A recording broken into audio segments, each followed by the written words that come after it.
Alright, I'm gonna have to do this. I don't know where my other products are, but also. That's pretty cool. It's like a Skype call, but like live. What's up, guys? Oh, wait a minute. I gotta put this on. Can you guys talk? I want to see how the audio works. So. Hello. Okay, great. Audio? Good? Yes. Good. Cool. Very good. Okay, so trying to check. Okay, here it is. I'm going to be taking questions on Periscope as well. So because some people don't like to, some people don't like to switch apps. So some people have but they're like, okay, I'm only going to be on Periscope. I'm only going to be in Blab. So I want to take questions on Periscope while we conduct this. So, hey guys. Wait, okay, we started. All right. So, hi guys, welcome. My name is Tiger1. I am a live streamer. I talk about all the coolest events.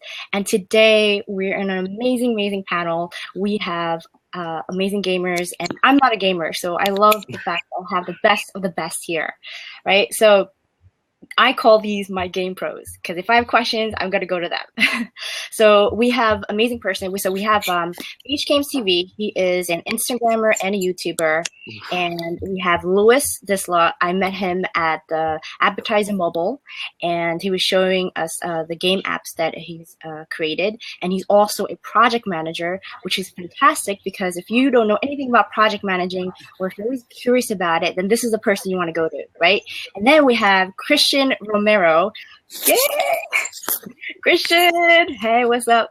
Christian is really awesome. He is a YouTuber, and he is killing it on Periscope. So he's here today as well. He's probably the youngest out of everyone here. But it's great, because then I have a different perspective from each and every one of you, right? Because everybody here has a different mindset or certain things, and it's great to pick their brains here and figure out, like, how do you make a game app, or if you have something passionate that you want to talk about, this is the place you want to be. So one thing I want to tell you guys, especially the audience here, thank you so much for joining in. If you can actually go on your left side and tell a little bird, that'd be great, so we can get more people to come in here. Or tell your friends on Facebook and click it on your left side. That'd be great. And if you don't know how to use Blab, make sure you use it on Chrome, so that way it's easier to maneuver on Blab. Okay, guys? And if you have any questions, feel free to ask the questions on the Periscope, because I'll be looking on my Periscope for the questions, or you can ask the questions on Blab as well. So that was a lot, wasn't it? Okay, so let's get started. Let me just show you. Okay, so we'll start with Luis.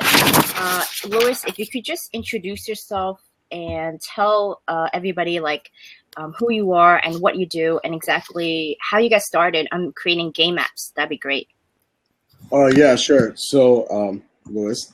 Yeah, so, I'm a computer engineer by degree, actually. So went to college to become a developer.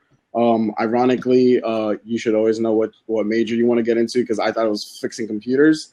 But, I really got into developing different things, different softwares. And eventually there was like this entrepreneurship competition. And that's when I started my own company. So it's called Just Therapy. And what it is, basically, it was gaming for therapy. And it was for like stroke victims, so they can't go to like the hospital or whatever, and they can't get their therapy, so they can do it at home with these motion sensors like the Kinect or the Leap Motion, things usually used for gaming.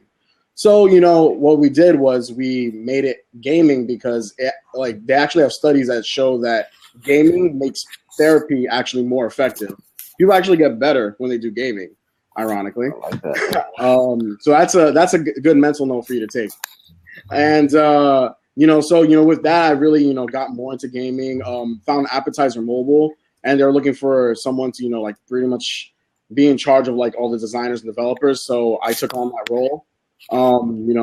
I've had my hand in like the designing and developing. It's really interesting, like the different levels of gaming you can like really get into. Like, there's really simplistic that can get addictive, and then there's really intricate that can really just become a long-term game, as I'm sure a lot of people know.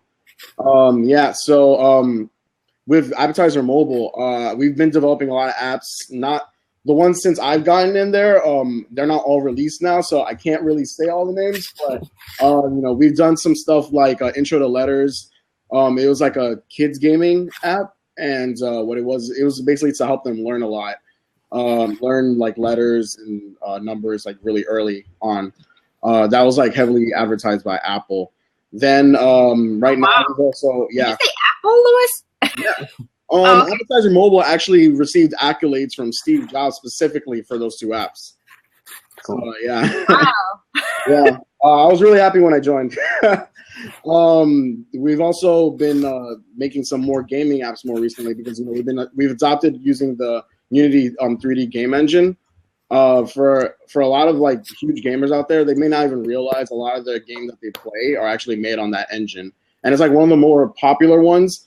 Because of like the physics engine is so good, and you can just make really anything you can as long as you can handle like the 3D aspects of it. Some of the apps we've been doing was Portal Ball. We did that with Yankees manager Joe Girardi actually. It's basically brings baseball into sci-fi, so it's augmented reality. Pretty much you hold your phone up, and then your surroundings are in the game, and then portals come up everywhere, and you bat the balls in there, you pitch, and you catch. So it's pretty cool. Where I met Tiger One was for Mighty Tops. It's going to be a really cool game coming in next summer on iPhone and Android, and it's going to be really awesome. There's a lot of 3D aspects in it. We have some great 3D modelers that just put so much detail into these characters. It's really cool. I wish you guys were at the event because it was mostly a preview event. So I will be talking about it as more things come up on my Twitter. So Stay tuned for that. Yeah, that's pretty much my story. Very cool. Does anybody have questions for Louis? Does that include us? Yeah. Oh, okay. Well, I don't know. Like, how is it? Was it like difficult, kind of learning how to make apps, or like was it just did it come naturally, like for you to just start making these? So I gotta say, for example, like making apps obviously means coding, right? Yeah. So Exactly. when you get into coding, you really have to have a sense of like logistics. So you gotta really think of like outside the box. And what I like about that is that what a lot of gamers don't realize is that if you're really into gaming and you're really intense into it, there's a good chance you already have that mentality. Mm-hmm. So you could be making these games. You just gotta put in some time into it. Honestly, it's not difficult to get into. I mean, getting a degree in computer engineering, maybe, but picking up coding on your own, doing these tutorials, it's not crazy hard if you just dedicate some time into it, into the learning the game engine. And there's a lot, like, honestly, this is the age of open source. Yeah. So this is the time to try to get into these things. There's a lot of 3D modeling stuff you can get online. And honestly, most people who try to get into gaming, they may not be able to make a game on their own. They may need a team, but there's always, if you try to jump into it, there's always a niche that you love. Like eventually you'll find out, oh, I love making 3D models, like these really intricate characters. I want to make the next Master Chief. I'm really into like making complex levels and making things that'll trick people. There's a lot of different aspects that you can like about it. Very and cool. a lot of things you can learn. Great. The next person I want to introduce is Beach Games TV. He's a serious Instagrammer, and definitely I would love for you to share about your game app too. Yeah, so I started my website back it was August 2008. So it only seems like last year, but it's like 7 years ago now. And it was initially for illustrations. My own illustrations, and then it went to more of a community submission-based type website. It evolved from there, kind of got a bit tired of it, so we moved on to animations, and we made some animations for YouTube, and then that kind of evolved, and we attracted a lot more people. We attracted a local university and then we've made a video game. It was an app for the iOS store. Lewis probably knows about Unity 3D, is it? Yeah. It's like an engine. It's free. You can pay like $1,000 to take all the logos off and everything. So we used that, and we did pretty well. We got 50,000 downloads across like countries I don't even know, but like all the major countries and like all crazy, like it's tiny countries. It was a really good experience. In the end, we won a BAFTA award for it, which was really cool. It's like one of the highest. Explain what a BAFTA is. Yeah. Explain what a BAFTA is. I'm guessing you've got something similar in the US, but like, yeah, we won that. So it's a real like seal of approval for our work and everything. Now it was so stressful, and the money rewards weren't that huge. So I'm going down a similar route to what Christian does now. So I'm going into like broadcasting, commentating, playing really popular games like Call of Duty, Black Ops 3 and stuff like that. So I'm just doing it because I enjoy it more rather than the stress of trying to create a product and get it out to market. So yeah, I mean, that was like 7 years speeded up, but yeah, it was loads of work, and that's pretty much the journey so far. Very cool. And like I said, Tiger, I'm getting into Instagram now. I find Instagram, out of all the platforms, if you put the work, the time into it, that's the one that's the most rewarding. I find like Twitter, Periscope, sometimes there can be a lot of luck involved in it. That's true. So for me personally, like if there's anyone watching and they think, what shall I put time into? I would say, from my experience, Instagram is really good if you want to build up lots and lots of numbers to eventually see your product like Lewis, a video game or a T-shirt or anything, a skateboard design or whatever you're trying to sell, really. True. All right, awesome. And we have Chris. You can basically, Chris, I keep saying it wrong. Chris, is it Chris Romero? I want to make sure. Yeah, that's good. Christian or Chris Romero? Okay, so Chris is all the way from Texas, and his YouTube channel is called Ninja Nation. Please feel free to check it out. So feel free to introduce yourself, Chris.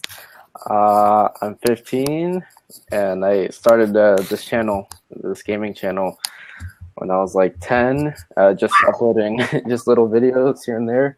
And then once I hit like 100 subs, I thought, oh, that's pretty cool, like 100 people. I used to think of it as like 100 people watching you play a video game. You know what I mean? But even though the videos would get like 20 views, I thought it was really cool. I was playing a game, and they kind of gave me the excuse to tell my parents this is why I'm playing. I wanted to play games, but they always be like, oh, don't play so much. But my excuse was like, oh, I'm making a video right now. Let me play. So I used that as a good excuse, and then eventually, just kept making videos, and I got into making montages. So I had to like learn how to edit, make thumbnails, use YouTube, and now I just do that for like every once in a while for like a hobby, and it's pretty fun. That's pretty much all I do. Christian, we have his name is Steven. Hey, Steven, we have a question here. How long does an average take to design a game? Design a game? I'm not too good into design. I guess you'd have to ask Lewis, but I don't know. I know that designing games is probably really hard. That's all I can say. I don't know how long. I guess, yeah, it depends on like what type of complexity of the game. Mm-hmm. So let's say it's like a Flappy Bird type of game. Let's just bring up Flappy Bird.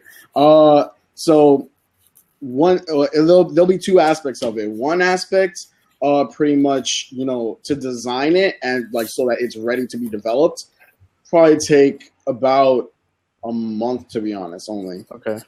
But now if you're planning on making it like a huge type of series type of game, and you're planning on having this branding in it, maybe 2 to 3 months. Honestly, designing is not like, it's one of the most important parts, but it's one of the less time consuming parts, Mm-hmm. There's several iterations of like making it better, but it actually doesn't take too much of that time. The real time is really in the development, where I guess Flappy Bird might take 2-3 months. Oh wow, yeah. Actually, Flappy Bird only take 2 or 3 months. maybe that was a bad example. Let's use like a 3D shooting game or something. 3D shooting game, designing it, that would take like 6 months. 6 months, just to design the structure of it. Then designing the 3D models, that might take like 3 to 4 months, give or take, because figuring out the proper complexity of it, in that when you have 3D models, let's say it's for a mobile device or for a full game system, the difference is that, you know, all 3D models are made of something, think of like triangles. So when you make these complex shapes and these curves, it's actually several triangles in a sense. And the more triangles, the more processing power you're going to need. So a mobile device isn't going to be able to handle something that's too complex. So you got to figure out how to make your complex 3D models less complex, blah, blah, blah. And that's what takes up most of the time. Then developing it could take up to like 1 year, maybe 1.5, 2. Okay, yeah. See, that's when people say it's a bad game. I was going to say, yeah, it depends on like the company as well. Because say a company like Rockstar Games, they're sat on a lot of IP, which they can move different engines, and you know, a lot of it's like reskins and stuff like that. So I suppose you could be opening just a blank office, or you could be bringing 10 years of IP with you. It depends, really. Mm-hmm. No, yeah, that's a really good point. Yeah, no, exactly. Like, that's what I'm saying. Like, you see how long it takes to make a game, and where like someone to start trash talking on a game, like you may not like the game, but like when people start saying, "Oh my gosh, what a bad game!" Like, let's say a new Call of Duty. Like, I mean, it took a lot of time to make, and like for people to start tweeting that, like that really sucks. Like to get that kind of negative feedback. So like it's just crazy. Like hearing how long it takes to make a game, and then like the feedback that people give, they're not really like thinking about, you know, what went into making such a game. So that's really cool. You know, Isn't feedback important, Chris? Oh yeah, it is, of course. Right? I mean, because then you'll improve it, and then I think that's like the lean startup method. I guess, yeah, that's true. And like, I guess that's why, like, when they got the negative feedback from, like, I don't know, Call of Duty Ghosts and then Advanced Warfare, like people saying, "Oh, we don't want all these new things," and then like Black Ops 3. I guess that's true. They'll keep improving, but it really sucks to get that like negative feedback from people, you know, knowing how long it took them to make such a game. So I don't know. So one question I want to ask Luis is that since you're a project manager and you deal with different type of people's developers and different type, I mean, if you can just share what exactly your role is and like what you do and who you manage, that'd be great, so that people understand what is a project manager. All right. Yeah, sure. So basically, well, in a sense, I kind of have a dual title. So I'm a project manager and an app architect at my job. So project manager side, I'm pretty much heading and keeping everything on schedule with the developers and the designing team. From day to day, I'm, talking to the designers. We're trying to figure out like how to integrate this into the game easily. If things need to change and it's just not working out, or we just had like a test with like the alpha version, then it's not like looking good and it's getting buggy, then we have to go back to design. Maybe we have to redesign this, because in reality, the design of the game is actually split into two. I think like a good amount of people know this, but don't realize, some don't realize it. Design is UX and UI. UX being the actual structure of how the game works. And then comes UI, which is the actual visuals and all the assets that go into the game. From day to day, I'm pretty much talking to all the UX designers. I'm pretty much head of UX actually. And I'm talking to all the UI designers, trying to make sure that pretty much everything I'm getting from them is finalized, ready for the development for me to pass on to developers. I'm keeping the developers on a schedule because as a developer myself also, I know that when you develop these things, it's like almost impossible to actually stay on schedule if you have a deadline. Random things happen. Random bugs happen. Your estimations of when you can get things done just don't pan out, So it's my job to like reassess things, reschedule things, see if they can get certain parts done in case we have to show this off at like an event or something. That's what happened with Mighty Tops actually. You don't know that, but that's how good it was, because we figured our way around it. So I mean that's what I do from day to day. But from the app architect side, I app architect pretty much is like the most vague title you can ever have. It pretty much just means you know everything of how an app works and you can do each of those steps. So because of that, I step in on the UX a lot. You know, I correct a lot of these things because one of the important things of UX is that for be a good UX designer, which is pretty much the integrity of the game, you have to be able to assume these things that can break in the game, you know? Like, don't just wait for development and then, oh shit, like, you know, things just, you know, broke, you know, like the game crashed or whatever. You have to be ready to assume these type of situations and, you know, pretty much put in your fail safes into the UX. Yeah, so I mean, like, you know, that's what I do from day to day pretty much. I mostly also do like a lot of the UXs for our apps. None for the gaming. Like for the gaming ones, I usually do the fixes for them regarding UX. Yeah.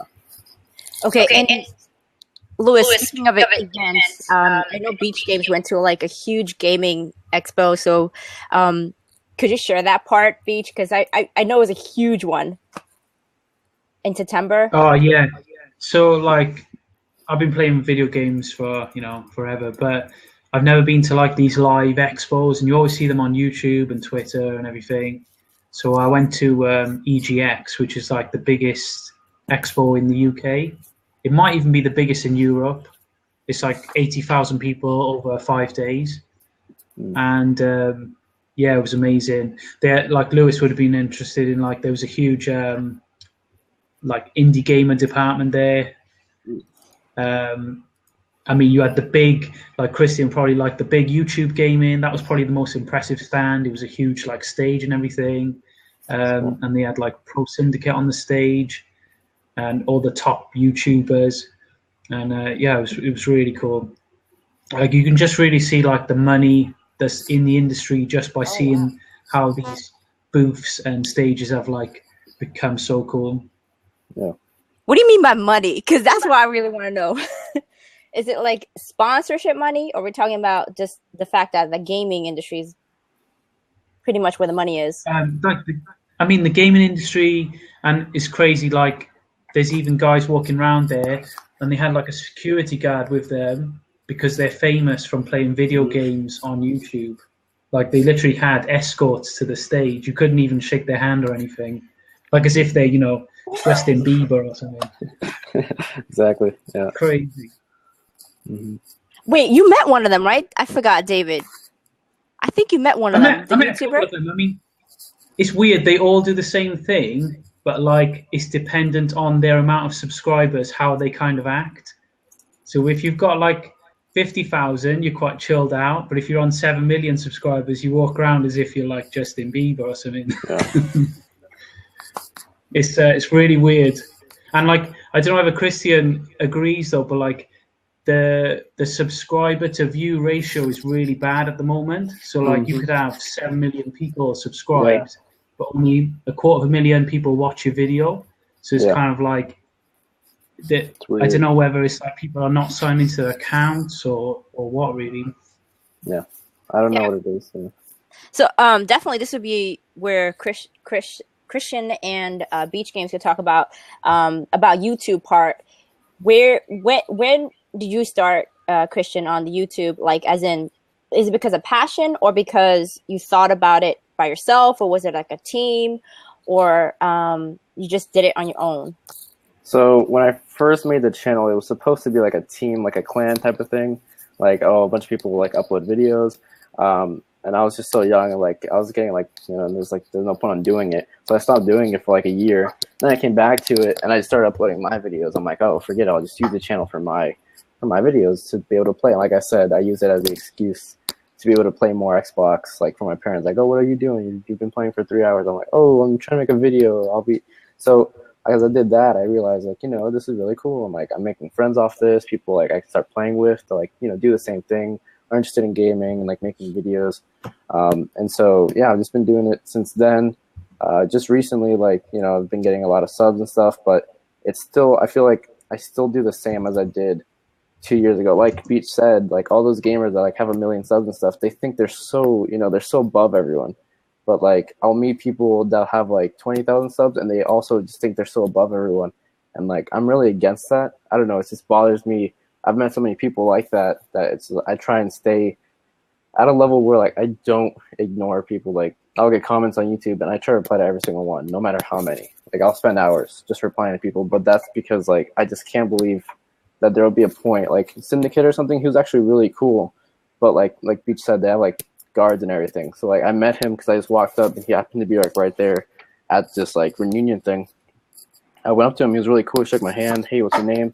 Blah, blah, blah. But it's just they're so high up. But it's just really weird. So I'm trying to, if I can grow to a point where like, oh, I have a lot of subs, I don't want to be like, oh, Christian, oh my gosh. I just want to be like a regular guy who just, plays games and uploads it to YouTube. It shouldn't be like a big deal, It shouldn't be like a role model or anything. It should just be a regular guy. That's why I don't know. That's why I really like the point Beach brought about those people. It's pretty crazy. But see, like when I'm so I go to a lot of different conferences, and one of the places I go to is the YouTube that's located in Chelsea Market in New York City. And I've been to their sessions, and one thing they always emphasize is collaboration with other YouTubers. They also emphasize on making it very personable and engaging for the audience. But you know what they never said? They never said you need a mentor. When I went to the sessions, the only thing I realized is when I went on my own to other conferences, and then I found out, I can't tell you which YouTuber it is, but you guys know who it is. I can't tell you what it is, but this one top YouTuber, she has about 7 million subscribers. I was trying to figure out, why isn't she doing so well? She's killing it, right? She had a mentor. She had a mentor that was very good at YouTube, and then basically they just linked up. And they probably strategize everything together. And then she's killing it on YouTube, right? Because you really need the best of the best people to come in. You need a connector and you need a mentor, right? Because that way you could figure out, like, I'm lacking this, but then someone else can help me with that. So then, that's exactly the person that I need, right? And she got all the best people, and that's why she has over 7 million subscribers. But that's what I realized, to actually get to that level. But that's just my opinion. I don't know. Everybody else probably here have other opinions, but that's what I noticed by going to these different events and going to YouTube, the location in Chelsea Market, and going to the sessions, and then talking to other YouTubers. And the people who I spoke to, they're from StreamCom. So StreamCom is basically, it's their first event that happened in New York City. There was only about 4 Periscopers, including myself. There was Olga K.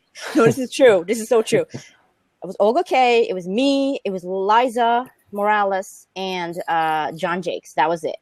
And then I was like, what's going on? There's only 4 Periscopers, that means it's still new. Periscope is still new. Blab is still new. There's so many live stream apps. There's Fire Talk too. I know the CEO from Fire Talk too. So, like, they're all new. But when you go there, it's like you learn a lot from the best. So you figure that out only when you go to these conferences. And let me tell you, that ticket costs a lot of money. That was like, I think it was like almost $500 for a ticket. $500 ticket. But I got my way around, so I got my ticket for free. All right. So, Christian, I wanted to, this is a question for you, okay? In your opinion, where do you think the gaming experience should be heading towards? Because you have a different, fresh perspective as a teenager. Where do you think it might head to in the next 5 years? There's so many ways it could go, like with virtual reality, and like a lot of people are moving to PC. Like people like starting to just like Steam and stuff and CS:GO. People like ditching the console games, which is really weird because that means like it can be really portable if you're like on a computer or on a Mac or something.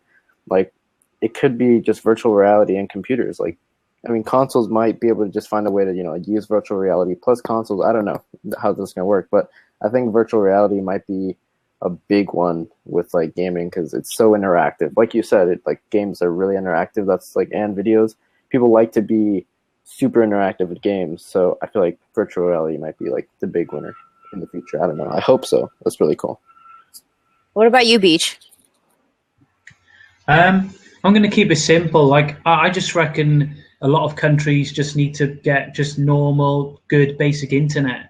And once we're up to that level, and we can all use Periscope properly and Twitter, and play online Black Ops 3 properly. I think the games don't need to get better. I think everyone's internet service needs to get better. Like the UK is pretty good on a world level, and USA is pretty good, but like the rest of Europe is really like behind at the moment.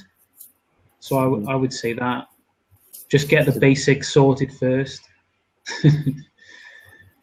And you, Lewis? I definitely get both points. I think I gotta side a little more with Chris on this one because like there's like a huge just like increase in these like AR and VR games. These startups that are coming out now are just coming out with like a lot of augmented reality and virtual reality devices. I have a few in my office. Actually, I have a few here. When you think of like the increase of like the consoles, consider the fact that we came out and PlayStation came out with like motion sensing. After it started getting more big, and then they came with the Kinect. They the Kinect 2. Not a lot of people realize is a complete redo of the Kinect. It's not actually an upgrade. It's actually a complete redo hardware wise, because they know that like this is where it's going. And then now consider that it's going from motion sensing to virtual reality and AR. They're like the appeal of VR and AR is that you can have this as simple as on your mobile phone. And when you consider like the tech industry, where it's going is completely mobile. They want to make every single thing in your world mobile because that's pretty much what the market is demanding right now. And that's really the real appeal of it. That's even why Oculus Rift, they're like just working so hard on making their like the VR set like a lot more accurate. I had like a really early version of it, and I swear like it gave me such a headache when I tried it like the first time, like just after 5 minutes. And they've made like so much like progress with it. People are shelling out a lot of money into AR. I've seen the numbers. I've set up like these things like for clients, these presentations, and it's actually showing an increase, like a large increase in AR, and AR is predicted to pretty much dominate like mobile apps, especially like by 2017, 2018, around there. So consider also my last point is the Pokemon AR, Pokemon Go. A lot of people are excited about that. It's going to be AR. Notice they're excited about it because it's AR, yet they haven't released any screens showing the AR aspects. All they've released are these two screens, one with Pikachu in a grass field, which is in the game, and one with Charizard in a grass field, which is in the game. That's it. But people are excited because it's augmented reality. That's why they're making these what's it called? Like, what was that app that comes out with commercials that are completely not like the game? I think it was Clash of Clans. Yeah. Clash of Clans. Like, Pokemon is coming out. Pokemon came out with that commercial, showing off that it's AR, and that's also the other appeal from the marketing side. You can market it as, you're integrating your game into your world, all that stuff. So, it's an appeal from the marketing, and then they're making a push for it, so it's becoming an appeal for the gamers as well. Yeah. That's my take on it. True. We have a question from CEO Forever One. By the way, guys, at 6 p.m. Eastern Standard Time, I will be hosting again with CEO Forever One. He's going to show his latest gadgets and how he designed it. If you're free, feel free to join. That'd be great.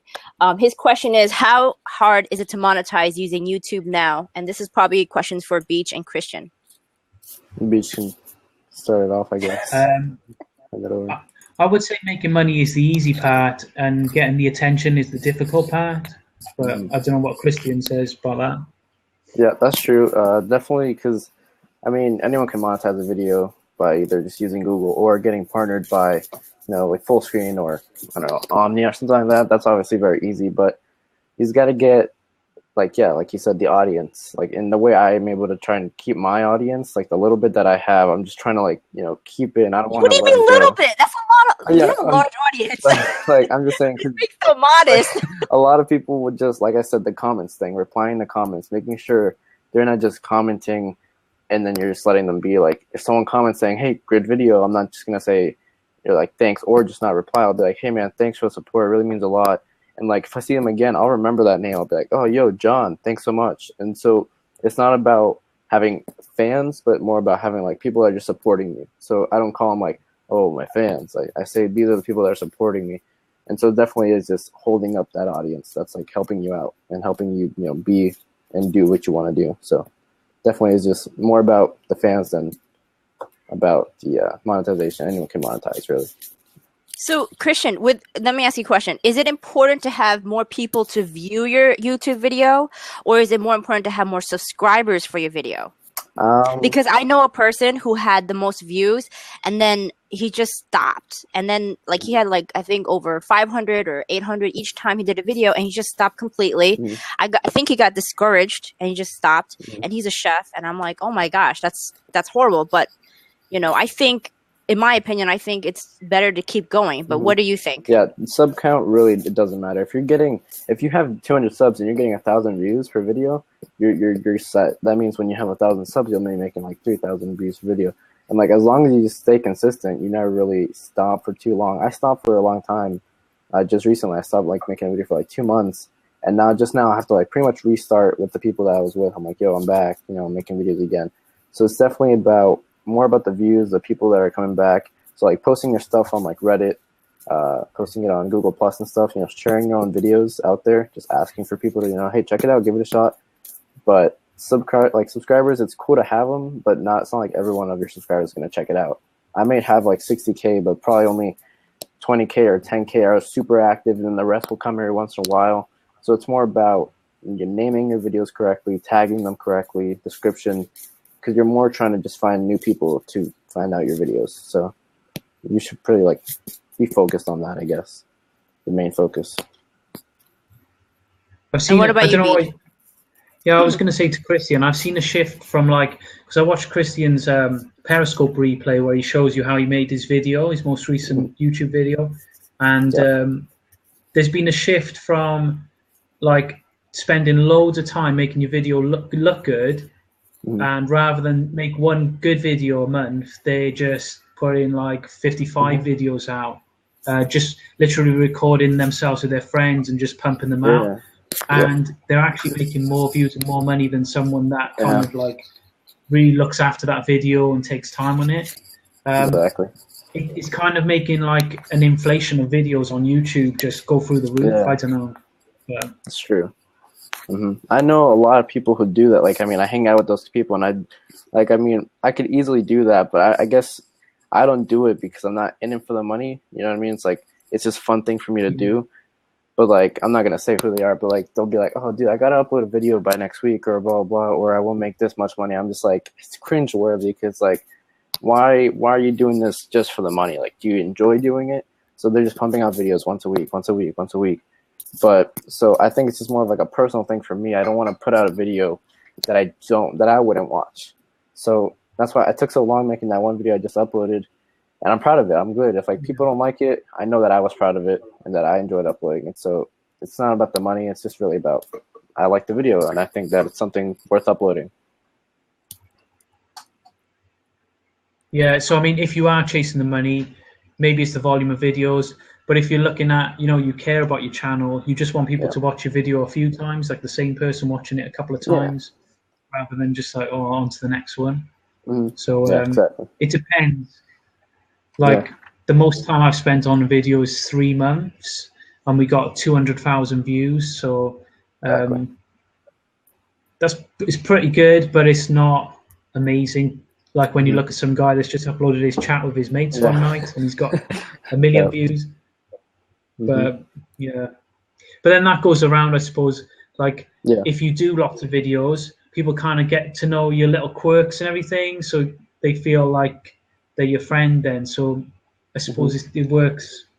It works both ways. You pump out enough videos like Periscope, they get to know you, and they're like, oh wow, you know, that's Tiger One. So I don't know if people know me. There's that lady on Periscope. Right? Yeah. I think it's that lady over there in New York City. There's a lot of people. You know, it's so funny. You meet a lot of people, but not everybody shares the places that I share. Like, and I go to like next month I'm gonna go see Bill Clinton. It's gonna be fantastic. Dang. I'm not telling anybody except one person. That's it. But I'm gonna Periscope it. So what I do is I share the most exclusive places, and like I've been to the Canon Expo, the Photography Expo. I've been to Fancy Food Show. It's where they have all the foods around the world, and I love sharing that kind of stuff. But definitely, I think the audience speaks themselves if they like it or if they don't like it. One thing I want to ask Christian again is Periscope. Okay, so Periscope is actually changing the game of a lot of things, right, in live streaming. And one of the things I want to ask you, especially Christian, for you, is that what do you think Periscope can be with regard to gaming? I don't know. Because I think it could change. I think it could change everything. Definitely. Because they're collaborating with Apple. You know that, right? With Apple TV and stuff, yeah. I don't know. I mean, it'd be too far to say if if they made it really good like online, like if you could pretty much use it like a Twitch, that'd be the main way of getting into it, like, and like maybe having different sectors, or I don't know, but like they could do a lot with like freaking, like Periscope has so much potential, but I don't know. And I think the first thing they should do is like making it high quality for like the streams, because I've seen so many nice streams, like people will go out to like flower gardens, or like they'll be doing like the sky, the sunset. I used to do like the sunsets and stuff, but like the quality just it's not good enough sometimes, like where people can enjoy it as much as they would or like they should. I feel like Periscope should like be recording the video, then streaming it. I don't know, some way where it can be better quality, and then they should really just get into like gaming and like computer, like webcam. Being able to stream with your webcam on your computer would be like another really good one. Like all those things, I think Periscope can really be a huge app, especially if Twitter like helps out promoting it, because they haven't really done much. Like they've done a good amount, but they don't like Vine's like already integrated on Twitter. You see a Vine, it's like plays. They should do that with like Periscope. If they see like a Periscope tweet, it should just start playing the Periscope, or I don't know, some kind of way like that. But it'll probably take like a year till like they'll start doing that, I guess, till they feel comfortable enough with the app to share it. But it can be a really big app. Any ideas from you, Beach? Yeah, I suppose it comes around to the whole internet service. Like, you know, you're filming an amazing attraction somewhere, and just it's a bit, you know, the picture quality is no good. What would be cool is if like they could buffer it for the replay, so the replay's quite HD or more high definition, almost on the power of a YouTube video. When you guys mean quality, do you mean how the graininess of the video? Okay. Because sometimes it could be the reception of the audio. Sometimes it doesn't sync up. Yeah. Well, let me see. I was going to ask Luis what his marketing strategy is of getting a game out. Have you got a budget, or do you just rely on like viral videos and stuff like that? Or to get a game? Okay. So it really depends on the type of audience we're trying to reach. So if it's like there's a really vast audience that's of like maybe a range of 19 to like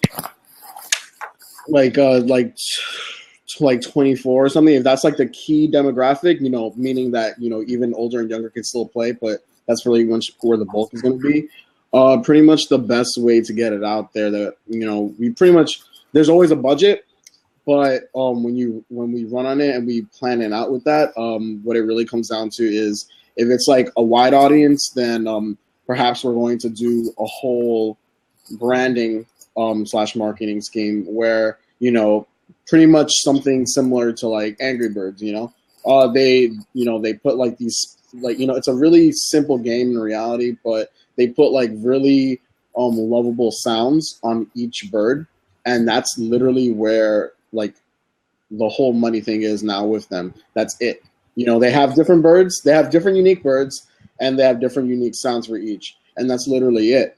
But it was a very intelligent move, because what they were able to do with that, they come out with shirts that have like full body faces of Angry Birds on it, and people love those now. They have mugs. They just, because these are simple birds and they have different faces, you put it on a bunch of different things, and, you know, boom, you know, everyone wants it. The different sounds, everyone like recognizes it like crazy. It's creating these recognizable things. So when you work on this type of budget, ideally the most of the money is really gonna go to either a specific person to work on the marketing of it, so they can set up, different venues where you can present it, like maybe like a release event, set up something really big with a celebrity. A lot of celebrities like pairing themselves with apps. Oh, really? Yeah, celebrities love it's a Wait, I want to hear this part because I recently met.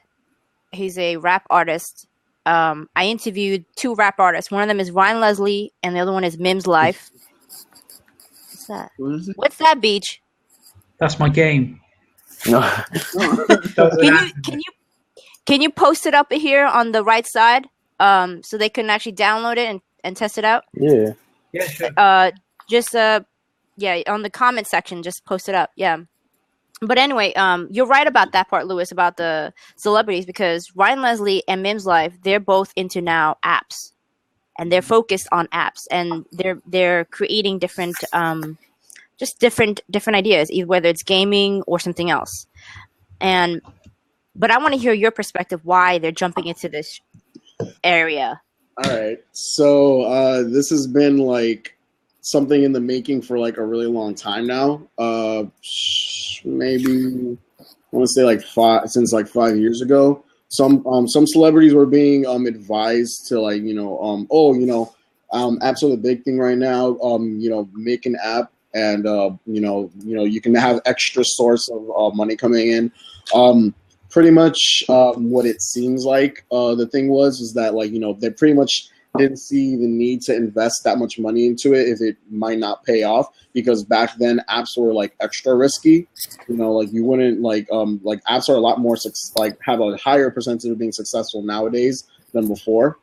So nowadays people like these these celebrities, they definitely just are being advised to come out with these apps. And like, for example, Kim Kardashian came to Advertiser Mobile where I work before for an app. But so she has one that's out.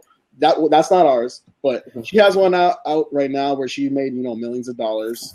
And it's just like a simple little game that like I personally don't see the appeal, but a fan might.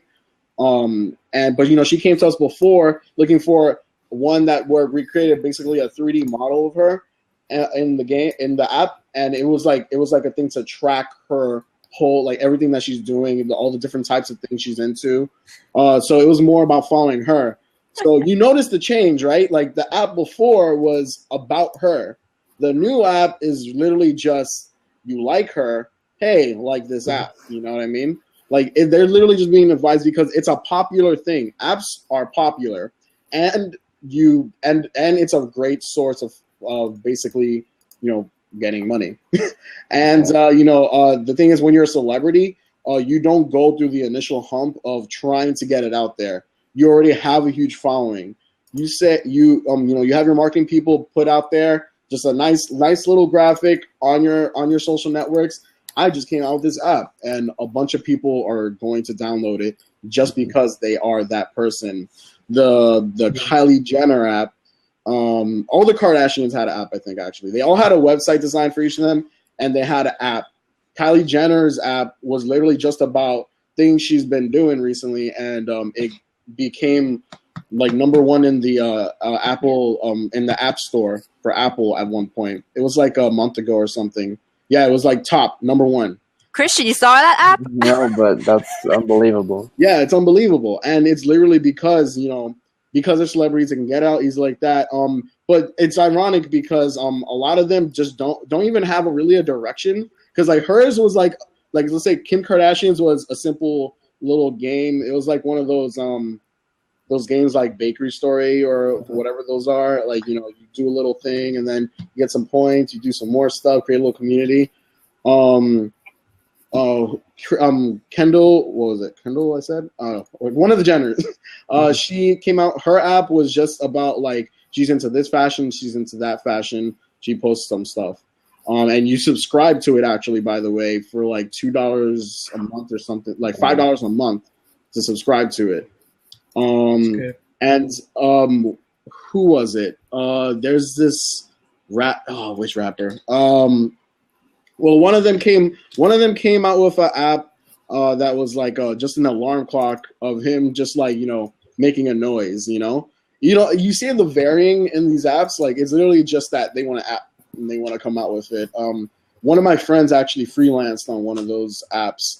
So it's ironic because he's like not even big time designers will work on it. Just like they'll have their marketing people be like he'll be like what, there's a lot of cool apps coming out. I want an app.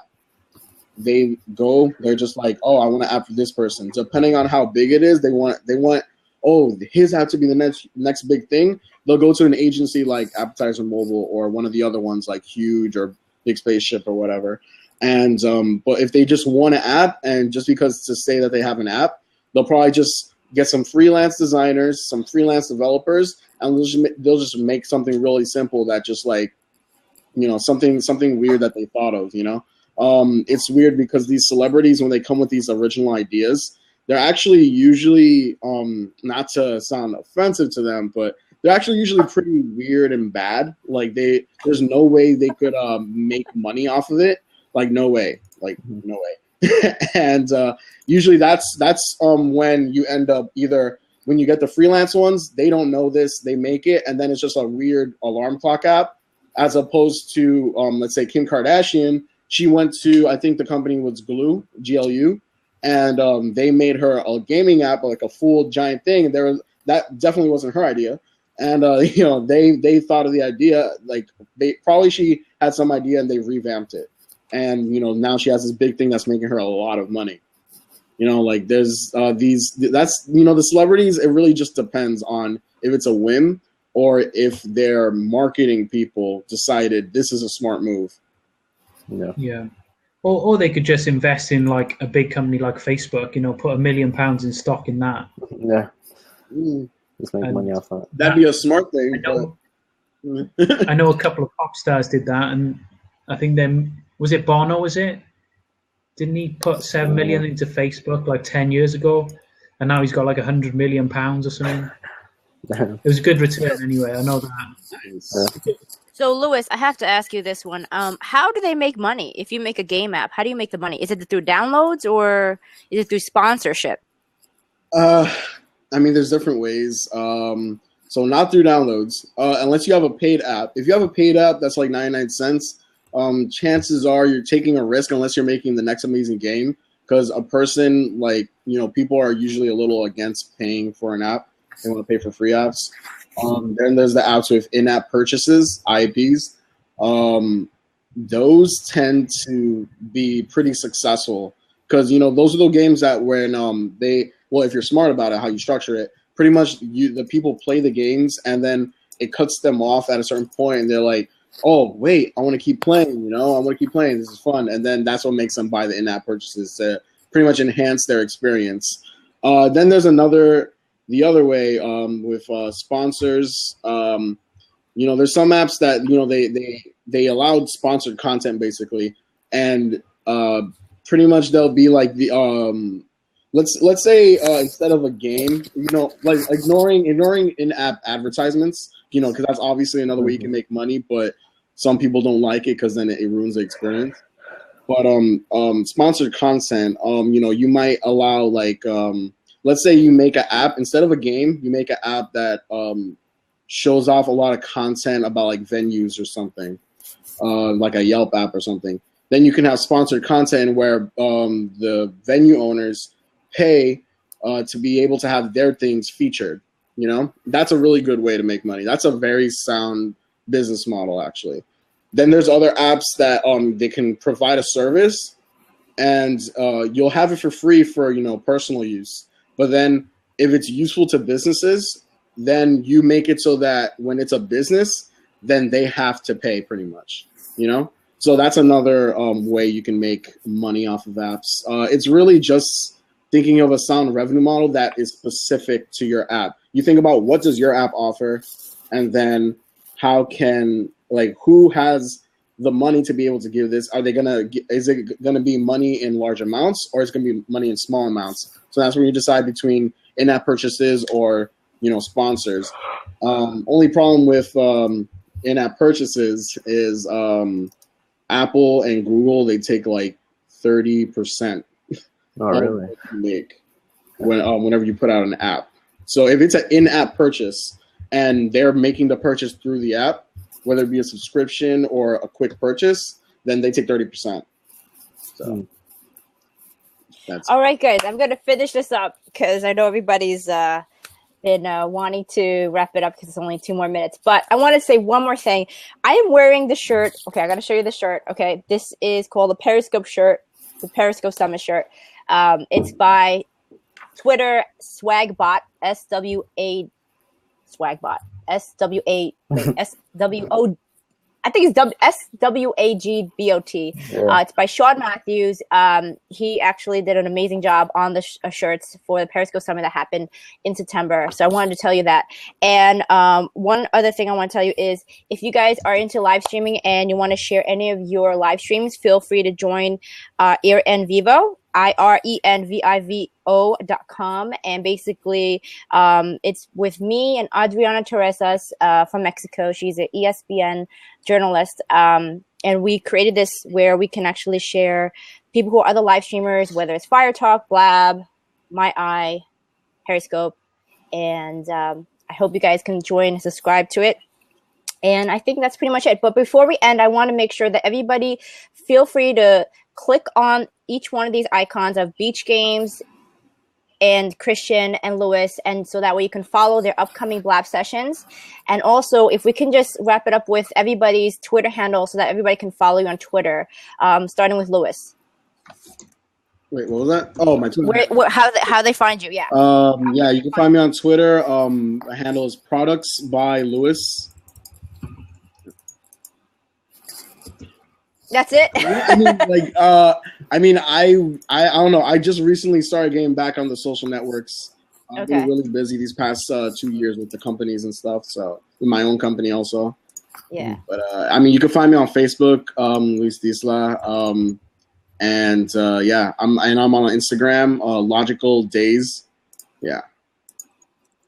Okay, cool. I already followed you, so I got you. Cool. And we have Beach Games. How can they find you? Yeah, it's just Beach Games TV on everything. So Instagram, Twitter, YouTube, Periscope, Skype, it's all Beach Games TV. So. Yeah, I'm the same thing. Sub Chris on everything, pretty much every single thing. Except your Ninja Nation on your YouTube. But yeah. So definitely that one is separate. That will be on YouTube channel. Yeah. All right, guys. Thank you so much for joining. I can't thank you enough. I had a really great panel. I hope everybody enjoyed it. If you do, feel free to tweet it out and tell the people. And thank you so much for joining in. And 6 o'clock, which is about 2 more hours, I will have CEO Forever One and GG Solutions 123. We'll be sharing the latest tech gadgets in our opinion. Feel free to join. That'd be great. Thank you so much, guys. Thank you. All right. Bye. These guys.